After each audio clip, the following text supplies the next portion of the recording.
Hey, it's Keith. Imagine being left alone in a foreign country by the one you trusted most, banned from your own life, your home, your family turning cold as ice. She said I meant nothing, erased me from everything we built, sold our house like I was invisible. 10 years later, I walked back into the world she stole from me, and suddenly, I was the one holding all the cards. How did it all flip so fast, and what did she never see coming? I walk alone through the narrow streets of Marrakesh, the sun beating down on the red-tiled rooftops, the scent of spices thick in the air. Each step echoes against the worn cobblestones, a rhythm that doesn't match the turmoil in my chest. This city is foreign, unfamiliar, and yet I move through it with a quiet dignity I've always carried. I tell myself I'm calm, but beneath that composed exterior, confusion coils like a serpent. 2 weeks ago, Nyla insisted on this trip, a so-called reconciliation. She promised we could fix what had been fraying between us, that we could find our way back to each other. I wanted to believe her. I needed to. Even then, cracks appeared, missed calls, silent dinners, texts under the table that I dared not read. I noticed, I observed, but I excused. I always give people the benefit of the doubt, even when my instincts shout otherwise. I believed in second chances. I had to. It was what I'd built my life around: loyalty, patience, endurance. But now, as I pass a stall selling hand-woven rugs and brightly painted ceramics, the sense of calm I try to hold shatters into sharp fragments. Something is wrong, very wrong. Back at the hotel, the confrontation hits like a punch.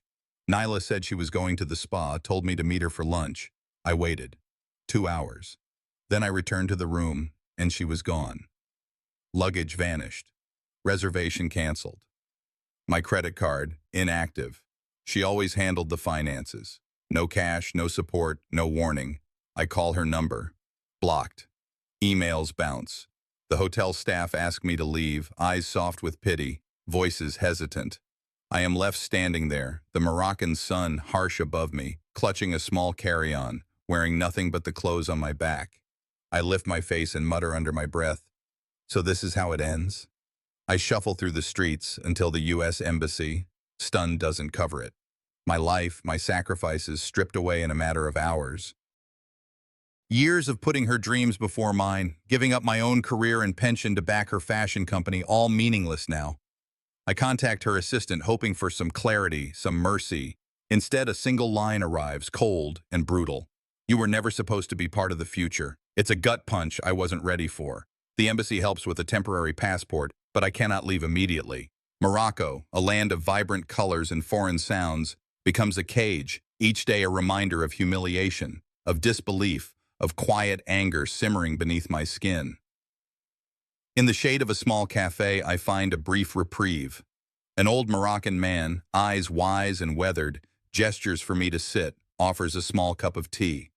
No shared language, yet through gestures and patient mimicry, he tells a story of abandonment.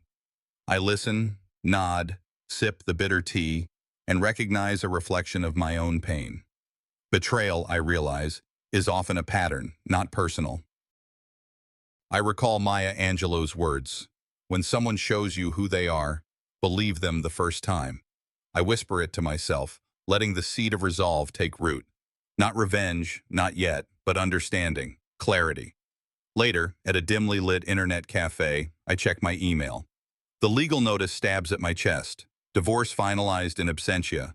My signature forged on documents I never saw. My name stripped from the company I helped build from nothing. Each click of the mouse feels heavier, the reality sinking in. The Moroccan streets hum outside, children's voices carrying songs I cannot translate. One little boy's melody, innocent yet eerie, reminds me of thieves in the night. My heart pounds, rage and disbelief mingling with the sharp clarity of truth. She hasn't just left me, she erased me.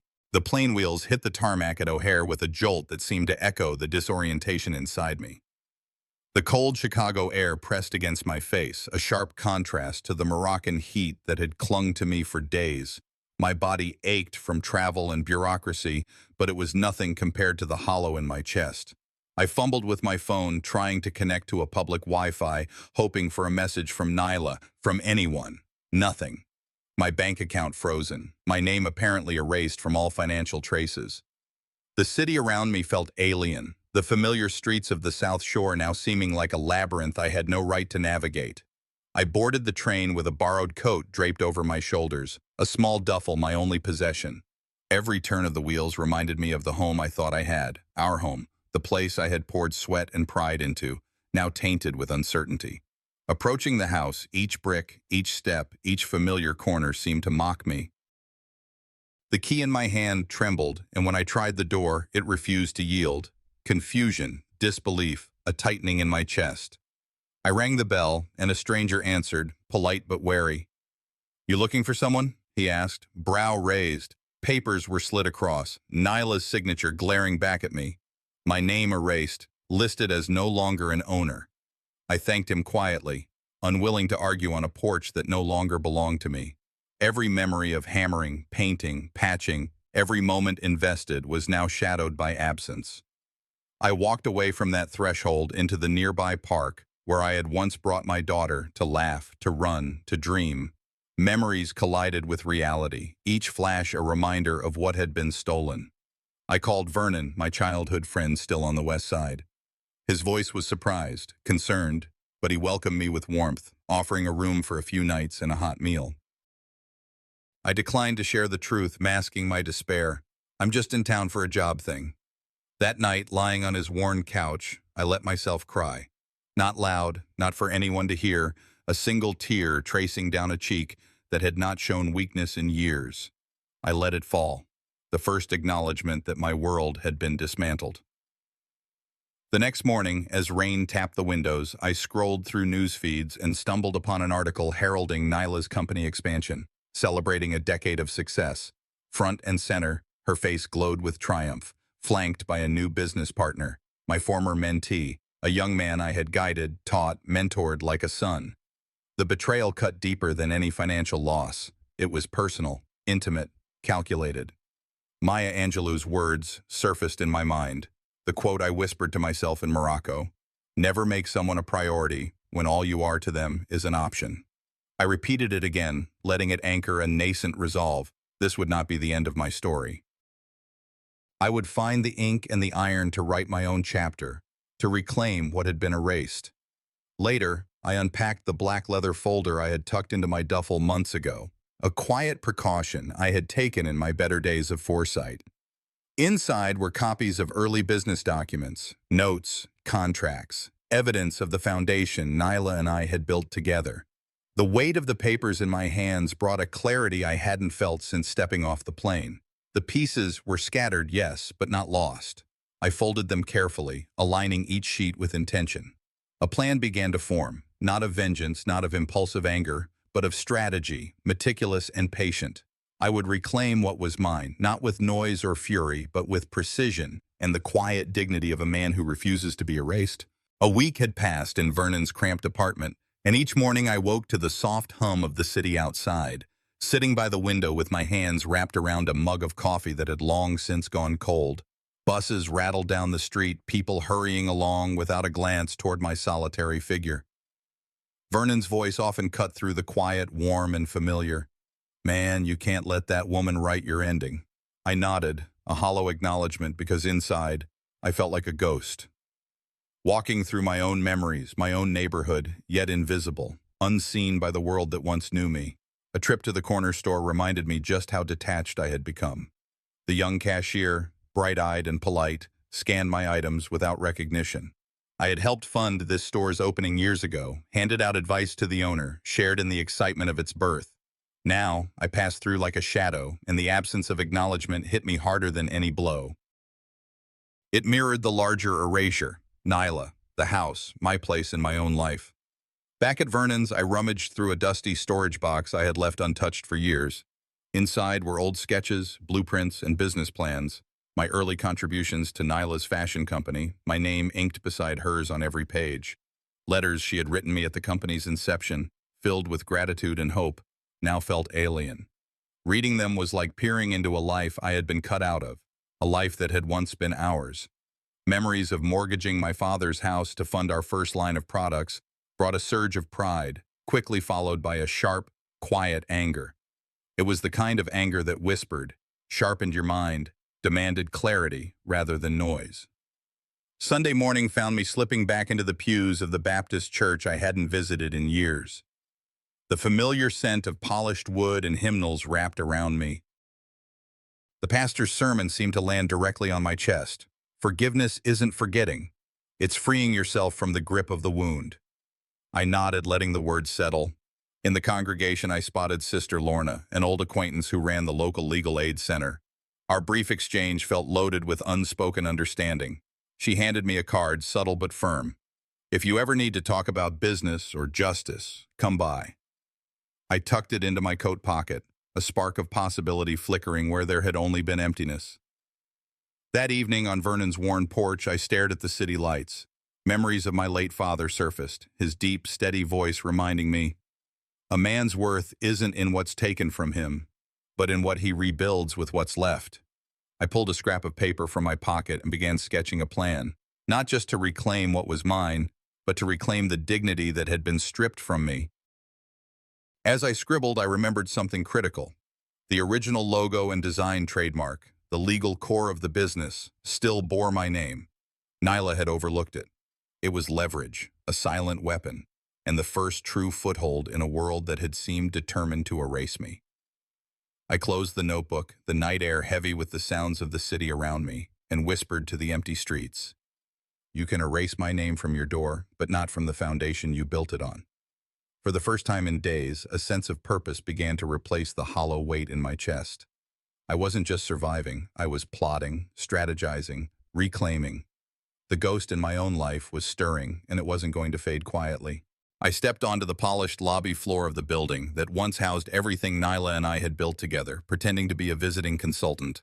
My suit pressed neatly against my chest, clipboard in hand. I moved with the calm authority of someone with purpose, though inside a storm of memories raged. Employees passed by, their faces bright with the kind of energy I used to know intimately. I remembered late nights huddled in this same space, drafting designs, negotiating contracts, sacrificing sleep and personal time, all in the name of a shared dream that now seemed stolen. Through the glass, I saw her, Nyla, standing at the center of a room full of admirers, her smile wide, eyes gleaming with triumph. She spoke casually of building the empire alone, the words cutting sharper than any insult ever could. My hands gripped the clipboard tighter, but I maintained a measured composure.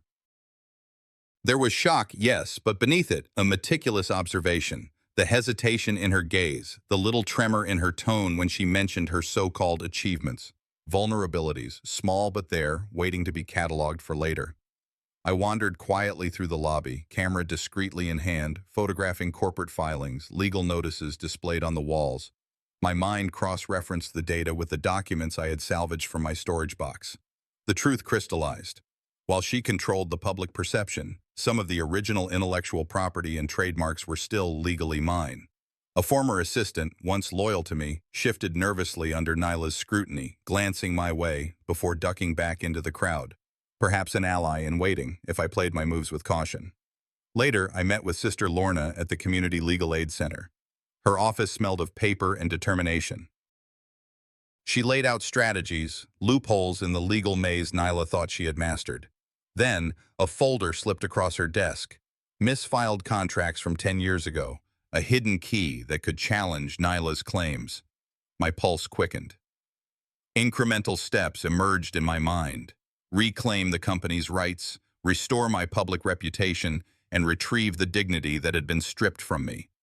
There was cautious excitement, a faint spark in the darkness that had surrounded me for weeks. I thought about betrayal not just from Nyla, but from those who stood by silently, complicit in her erasure. Memories of mentoring a young man who now seemed unwittingly complicit in Nyla's maneuvers stirred a bitter clarity. Quotes from Frederick Douglass and Toni Morrison whispered through my mind. Intelligence, patience, and moral integrity could be weapons stronger than brute force. I readied myself mentally, committing to move carefully, keeping my full intentions veiled until the moment was right. As I exited the building, the late afternoon sun casting long shadows across the street, I noticed a familiar car following me at a distance. My heart tightened. Nyla was aware of my presence, or at least one of her people was. The realization sank in. Surveillance had begun. I walked steadily, matching the rhythm of my heartbeat with measured steps, a quiet promise forming in my chest. She was watching, but she had yet to see the real me. I walked into the boardroom with measured steps, carrying nothing more than a leather portfolio and the quiet confidence of a man who had seen more than his share of deception. The familiar hum of office chatter seemed almost foreign, yet I knew every corner, every angle of this space like the lines on the back of my hand. Employees moved about, some glancing up as I passed, curiosity flickering in their eyes. I caught Nyla across the room, poised with that practiced smile, but there was a subtle stiffness in her posture, the first crack in the armor she'd built around herself. As the meeting commenced, I introduced myself as a consultant, weaving my words with the precision of someone who understood every nuance of this business. I casually referenced financial data from a decade ago, numbers only I could have remembered, details buried in ledgers long closed. The shift was subtle but perceptible. Eyes darted, eyebrows twitched, and the board members exchanged fleeting glances. Inside, I cataloged each person's reaction, thinking quietly about loyalty and past ethics, planning the gentle pull to my side without raising a single alarm. Afterwards, I approached Nyla. My voice was calm, deliberate, carrying a weight that needed no volume. "I know the moves you've made, and I'm prepared to protect what's mine," I said, letting the words settle between us without venom. She froze just a fraction longer than expected, micro-expressions betraying unease, a flicker of recognition that I was no longer passive. A junior employee whispered something too low for her to hear, yet it reached my ears. Paranoia. Nyla's eyes narrowed slightly, but she masked it. I didn't press further, didn't escalate. My power was in restraint, in moral high ground. Later, in the quiet of Sister Lorna's office, I laid out the next steps. Old contracts and intellectual property documents were spread across the desk, every clause examined, every potential maneuver considered. Timing, discretion, and patient execution were my allies. I noticed internal company communications indicating Nyla was adjusting strategies subtly, unaware that I held leverage. Then I found it, a hidden clause, long forgotten, that shifted the scales just enough. My mind sharpened. Intelligence, patience, and moral clarity were my weapons. I didn't need to shout to be heard. Walking back to the street, the city air felt heavy with possibility. I reflected on the transformation I'd undergone, from the shock and betrayal of earlier chapters to this deliberate empowerment. Mentors' voices echoed in my mind, teaching me the value of boundaries, of measured action, of reclaiming respect without losing composure. The road ahead would be careful and calculated, yet I felt the subtle thrill of control returning. As I stepped outside, I caught a glimpse of Nyla watching me from across the street, her expression unreadable, a shadow of recognition passing over her face. She understood now that I was no longer someone to be underestimated. The game had shifted. My pulse slowed with the certainty that the next moves would define not just the battle for the company, but the reclamation of my dignity. I spent the morning sifting through old contracts, correspondence, and ledgers that mapped out the company's earliest days. Each page brought a wave of memory, pride mingled with the sting of betrayal. Hidden among the margins, I discovered a clause Nyla had overlooked, a legal foothold I could use. My pulse quickened, not from anger, but from the clarity of purpose it offered. I reached out quietly to allies I could trust within the company, confirming details, gauging reactions, all while maintaining discretion. Observing them, I noticed subtle shifts in demeanor, curiosity, wariness, the faint tremor of fear sparked by my return to assertive presence. I was no longer invisible. By midday, I called a formal board meeting. The air in the room was thick, charged with anticipation I could feel pressing in on all sides. I spoke deliberately, articulating points drawn from documents only I could interpret fully. Without raising my voice, I exposed inconsistencies in Nyla's reports, gaps in her narratives that hinted at mismanagement. Her smile faltered. The confidence she wore like armor showed cracks. I watched her posture, the brief narrowing of eyes, the tiny shift of weight, a recognition that the man she dismissed was no longer passive. I spoke with authority and patience, letting each statement land, planting seeds of doubt without confrontation, knowing leverage was growing with every silent observation. That evening, I found a quiet moment alone, reflecting on the toll of these confrontations. Years of betrayal, dismissal, and exclusion had weighed heavily, shaping the man I was today. Memories of being sidelined during family discussions, of seeing decisions made without my input, fed the fire of resolve. A mentor's voice echoed in my mind. Handle betrayal with intelligence. Wait for the right moment. I breathed deep, confirming that every action I took would be deliberate, measured, and morally grounded. Power derived not from force, but from control, patience, and dignity. Over the next few days, I began subtle maneuvers within the company's operations. I nudged conversations, positioned allies, and allowed Nyla's own adjustments to reveal her hand without exposing my full plan. Patterns emerged. She tried minor countermeasures, yet remained unaware of the clauses I had discovered, the leverage quietly accumulating. Another overlooked contract surfaced, one that could pivot control if necessary, a silent ace I could play when the time was right. Every step was calculated, reinforcing the truth I had lived by. Intelligence and foresight outweigh impulsive actions. As I walked out of the office that evening, the sky darkening into dusk, I sensed her presence across the street. Nyla's eyes followed me, unreadable but tense. For the first time since my return, I felt the quiet satisfaction of a shift in power. The dynamics had changed. She understood, finally, that the man she tried to dismiss had reemerged, calm, composed, and capable of defending what was rightfully his. The game had evolved, and I was ready for the next move. I stepped into the office that morning with a quiet certainty, reviewing every encounter with Nyla over the past weeks in my mind. Patterns emerged, tiny missteps, overconfidence, moments when she rushed decisions without consulting her team. Each observation added to the mental map I was building, a blueprint of her vulnerabilities. Hidden among old files, I uncovered evidence that deepened my understanding of gaps in her authority and credibility, proof that the empire she flaunted had cracks invisible to everyone but me. I kept my movements discreet, alert to every glance and gesture, reaching out subtly to allies who could strengthen my position without tipping her off. Patience and timing were critical. Each step had to balance opportunity with caution, or the whole structure might collapse before I was ready. Over the following days, I cultivated alliances quietly within the company. Board members and long-standing employees were approached with careful precision, each conversation revealing potential supporters and quietly asserting my expertise and rightful role. I shared information with select allies, hidden clauses, financial records, historical agreements, enough to build confidence without creating suspicion. A surprise source from Nyla's own circle revealed information that could tilt the balance further in my favor, a whisper that sent a surge of cautious triumph through me. I positioned myself as calm, competent, and patient, letting my presence speak louder than words, knowing the right alliances could tip the scales decisively. In meetings and informal interactions, I began exercising subtle psychological maneuvers. I spoke with controlled assertiveness, highlighting facts and observations that encouraged others to question Nyla's overconfidence. She remained unaware, yet each slip, hesitation here, a flicker of doubt there, shifted perceptions in my favor. I felt the quiet satisfaction of reclaiming influence, not through aggression but through strategy. Every statement, every nod, every question was measured, deliberate, a demonstration that competence and insight could wield more power than force alone.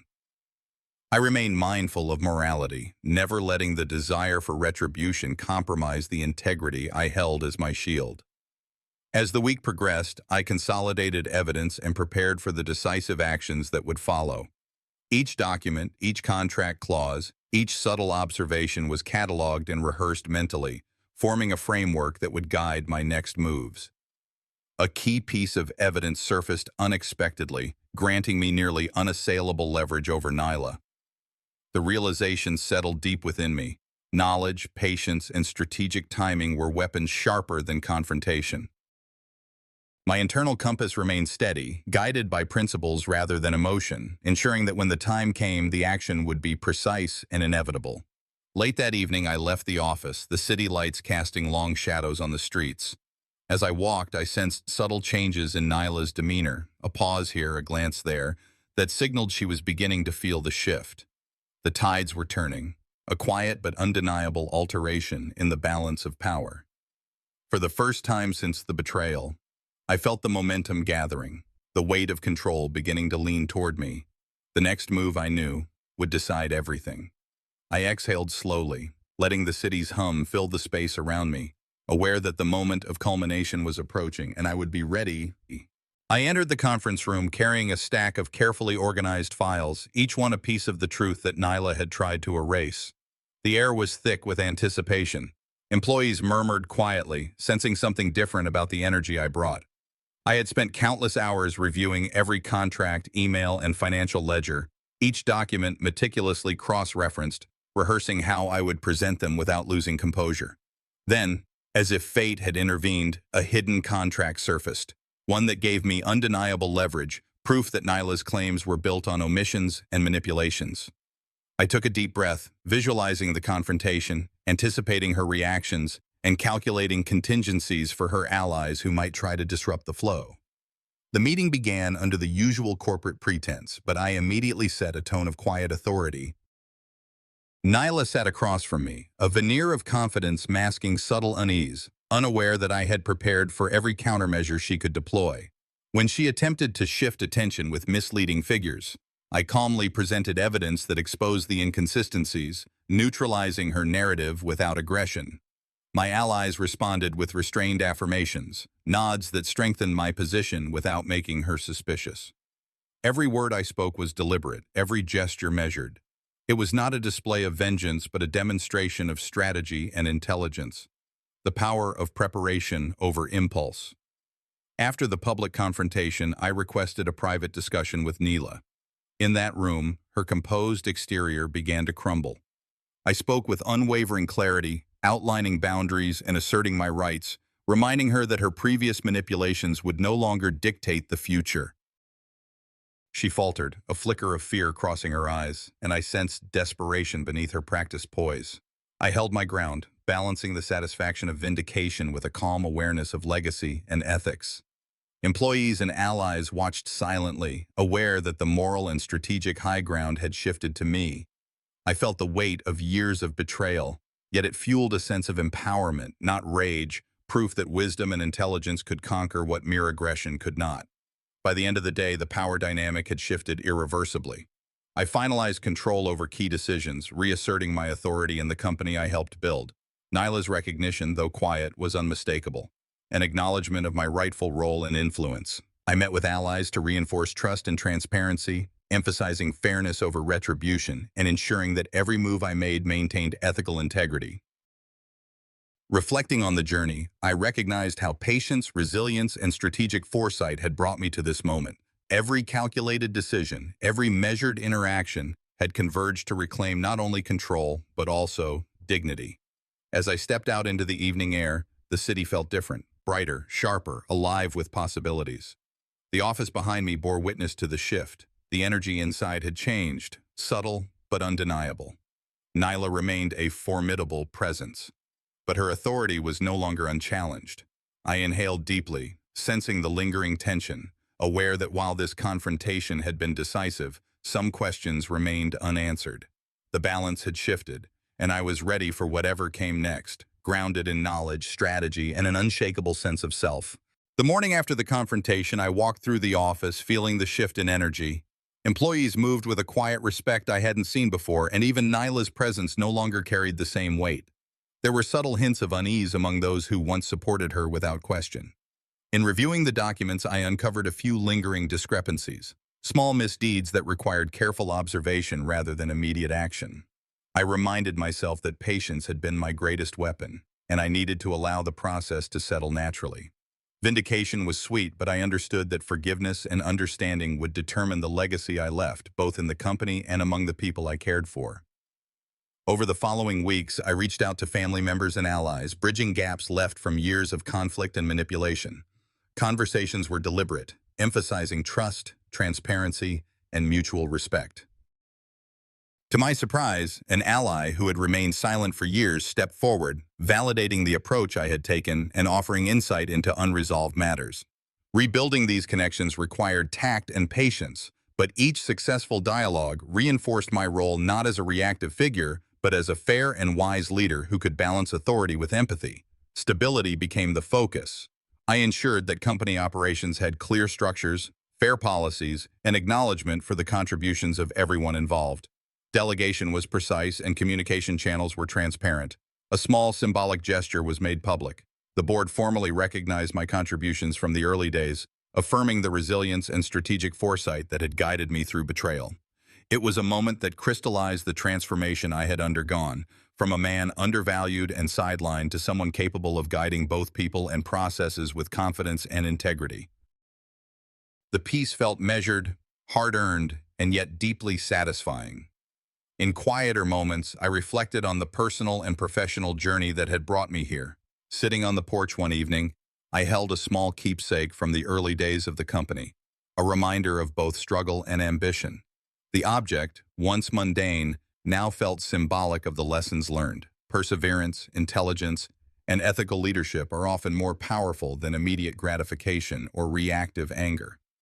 I considered the cost of patience, the weight of endurance, and the subtle victories earned through strategic restraint. Betrayal had left scars, but it had also cultivated a depth of character I could not have anticipated.